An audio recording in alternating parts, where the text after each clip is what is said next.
नमस्कार जय जगन्नाथ मु स्मृति आपण मानक स्वागत करुच्ची आमर यूट्यूब चैनल को। आज आमर यही यूट्यूब चैनल रे आपण माने देखिपारे आम गाँव में पालन होता गोटे पर्व। हिंदू परंपरा अनुसार आम ओडिया घरे 12 मासरे आम 13 पर्व पाली था।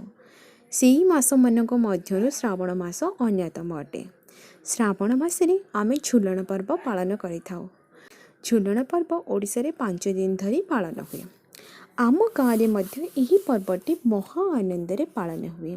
चलतु आम गाँव रे झुलन पर्वटी केमिति पालन होउछि देखिबा एई वीडियो रे।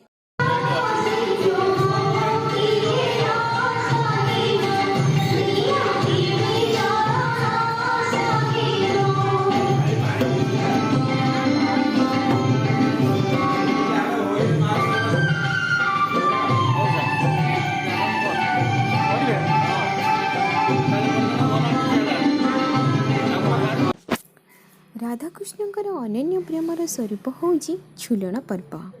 यही झुलन पर्व पुत्रदा एकादशी ठारू आरंभ करी पूर्णिमा पर्यंत आमे पाली थाउ।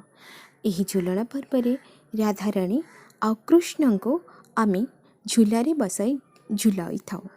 एक झुलन पर्वटी राधाराणी आ कृष्णंकर एक अनन्य पर्व। राधाकृष्ण को दोली रे बसाई आमे ताको महा आनंद रे झुलाई थाउ। प्रथमे आमे दोली को विभिन्न फूल पत्र रंग बिरंग कपड़ा दी सजाई थाउ।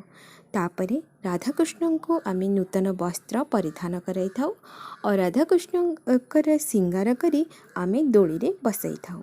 दोली रे लागिथिबा रस्सी को आमे धीरे धीरे झुलाई थाउ।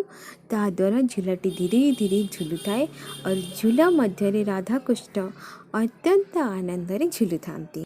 राधाकृष्ण को दोली रे झुलाइला समय रे गाँव वयस्क लोक मैंने झुलन गीत गान करते। घंटा घंटा करताली ध्वनि रे समग्र गाँ मुखरित होई उठे। आपण मानकु आम गाँव रे ए झुलन जात्राटी केमिति लागिला निश्चय कमेंट करिवे। जदि आपण मानकु मोर ए भिडियोटी भल लागे ताहले लाइक शेयर एंड सब्सक्राइब करने को केबे भूलिबेनी। रहुछि धन्यवाद।